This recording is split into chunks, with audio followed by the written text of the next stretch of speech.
For Loki. Being a member of For Loki, probably the single greatest achievement that I've had in this game. Um, it's been an amazing experience. Have met a lot of amazing people along the way. So, what could possibly make me give it up? Why would I leave such an amazing alliance? Probably, in my opinion, the best alliance in the world.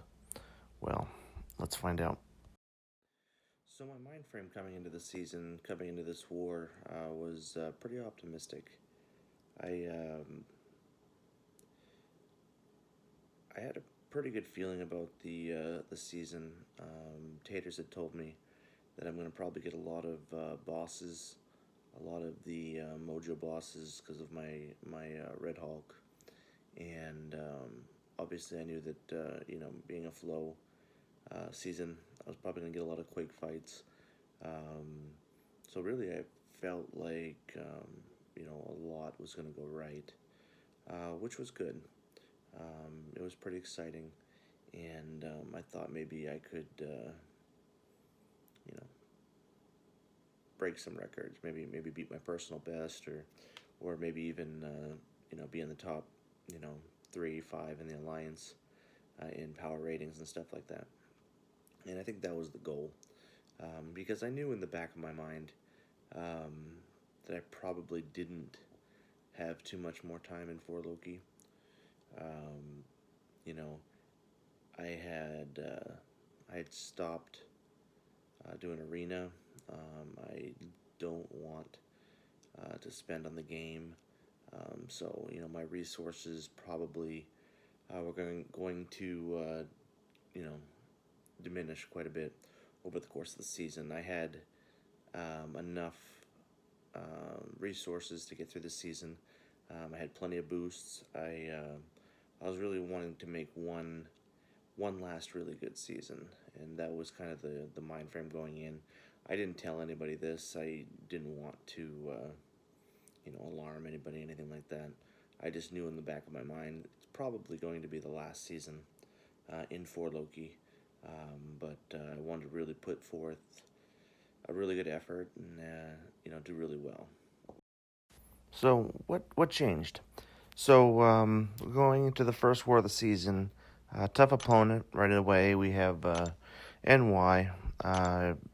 Been given a bunch of Quake fights. So I'm gonna bring in Quake for synergy. I'm gonna bring in Nick Fury and Deadpool so that I can heal off my suicides. Looking at all my assignments, looks pretty good. I feel pretty confident that Quake can do a pretty good job here. I have been assigned Path 4 in Section 1, and then Path 2 in Section 2.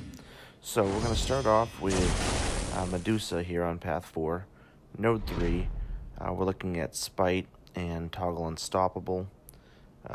Basically, with Quake, you don't want a Dex.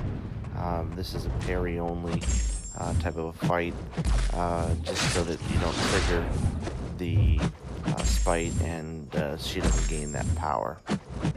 Whenever I'm working with people on their Quaking skills, I do like to stress that parry style is an effective skill to have in some of these war fights. It's important to learn both dex style and parry style because this fight and a few others on the map just can't be done with dex style.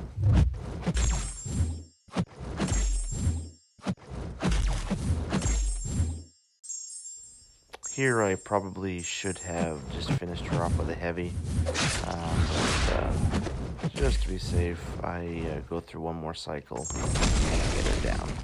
So, first war of the season, first fight of the season has been successful. So, gonna move on to our second fight here. We have an Emma Frost here, and looking at this, we have Spite and Aspect of War. So again, we're going to have a parry style fight here. You can't stun Emma in this situation, but you can parry. Just trying to get back to the wall here, throw a heavy, recover, and then get smacked a little bit. Not the best start, but I'm against the wall.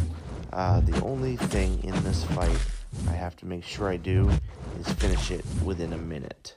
Because after a minute, she's going to go unblockable. And when you have Spite and unblockable, that's not a very good recipe for success. In all my times quaking this node in war, I have not had a problem with finishing within a minute. I'm getting a little concerned here. I only have 20 seconds left, and she's not even down to 50%. Definitely not in a good spot here. The resistance is definitely noticeable. We are in some trouble here. She is about to go unblockable, and when that happens, there is absolutely nothing I'm going to be able to do. Here I trigger Spite, so I'm stuck between letting her gain power or taking beat to the face. So right there, first death of the season. We let backup finish the job, and then we move on to section 2. Not a good feeling there to die, but some of that was a matchup issue. It was a good, good defensive placement by them. Did fool me, and we're gonna move on here with Thing. On encroaching stun, one thing that I kind of developed here is if you wait until the timer says 251 and then start quaking, the cycle on her aftershocks will always prevent the encroaching stun in this war situation. Just a little trick that I learned, and the key is just don't start applying aftershocks until the timer says 251, 252 in that range. And as you'll see, I will never be stunned here.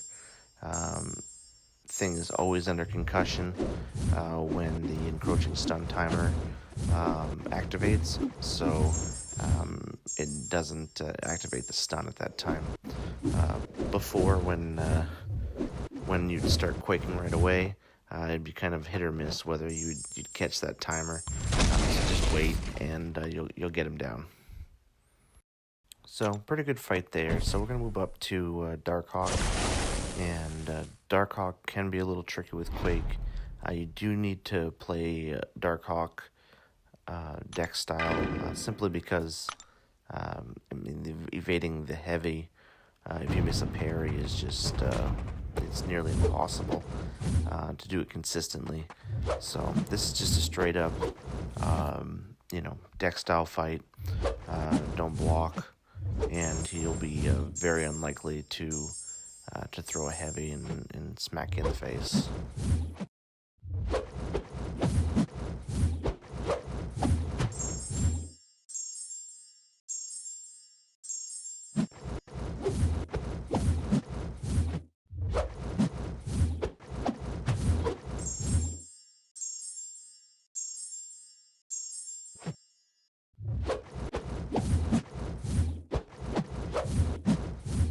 So we take care of that fight pretty good, and then we get our assignments for Mini Boss Island.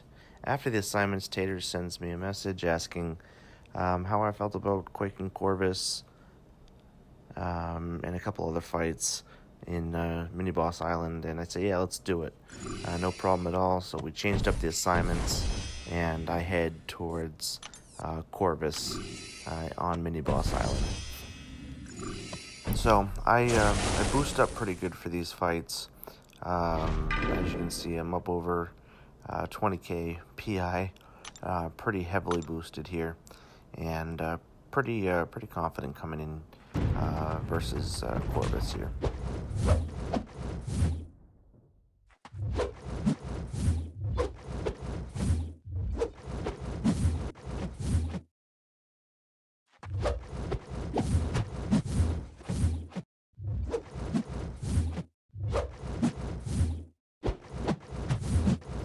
for the second time this war. I throw a random heavy. Just slightly off my game here. And I did take a punishment for it. Luckily, the damage is not... Oh. Okay. Alright, so, look at this. Oh my goodness. Input, error. Oh my god. Wow. Just died again.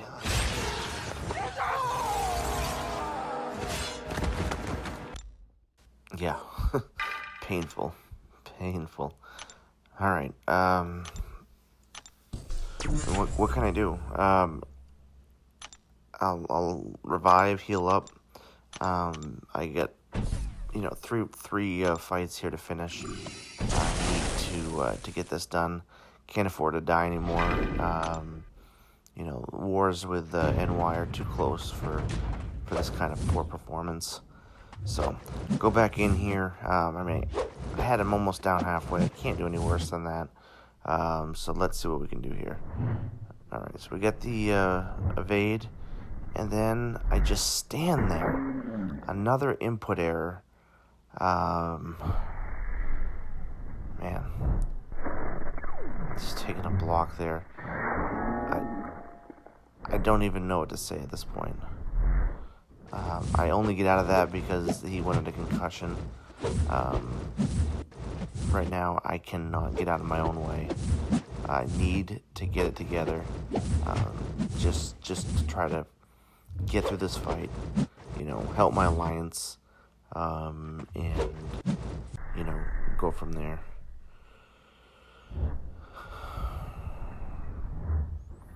Good evade, and then I just stand there again.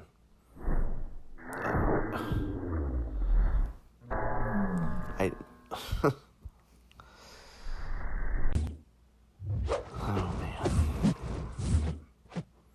Alright, last chance. Finish strong, can't make another mistake.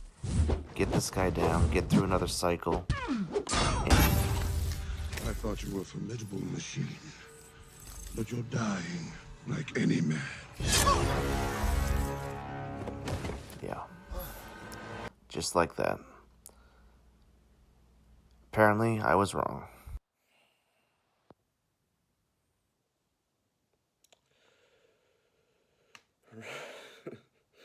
Rewatching that again. Just absolutely ridiculous. I came into the season pretty optimistic, and really wanted to do some good things, and this was the exact opposite of doing that. And honestly, at that point, I was done.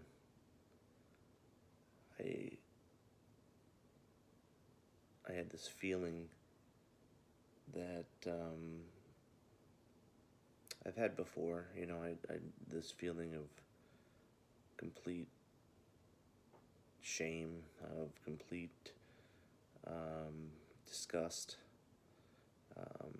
of letting everyone down. In a war that was pretty important. I had told him that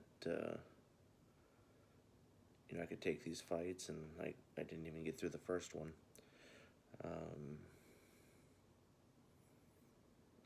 And I didn't want this feeling anymore.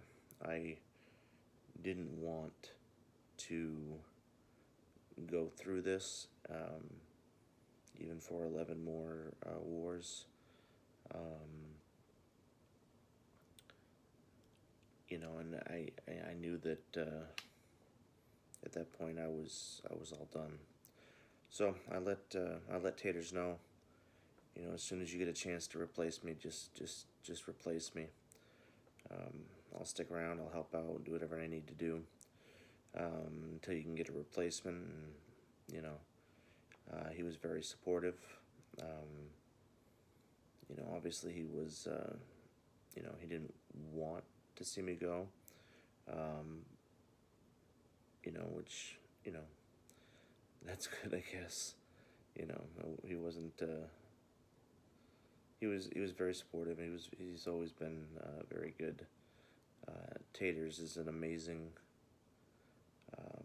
leader. Really good. Supporting his people, and in the year and a half that I've been around, people in Fort Loki, he's definitely been one of the best. Um, so I do thank you Taters for that. I thank all of Fort Loki for allowing me to, get to know everybody and play with everybody and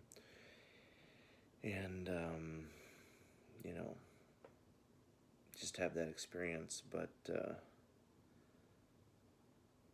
I couldn't do it anymore. I can't. Between having to do more with family, not wanting to put more money into the game, and not being able to grind arena to get the units to pay for everything. Just in a position where there's not much I can do. And the one aspect that I enjoy is war. I enjoy when war goes well, obviously, and completely devastating when it doesn't go well. So, what can you do? So once they found a replacement, leave it up to Dreamin'. What you doing there, Dreamin'? Let's take a look. Oh, great group of guys here. Scrolling down, looking for some poor soul. Oh, Dap the Great. Kick him out. He is gone. Well, you know what? Dreamin' sucks. Guess who? In the For Loki alliance. Some random dude replacing me. I think he goes by Legacy or Lucy, or I don't know. But some guy anyway replaced me there. Oh man, this time, man, the New York Comic Con last year was amazing. Time to meet all these guys. Hung out, made lifelong friendships. Really want to thank For Loki for having me.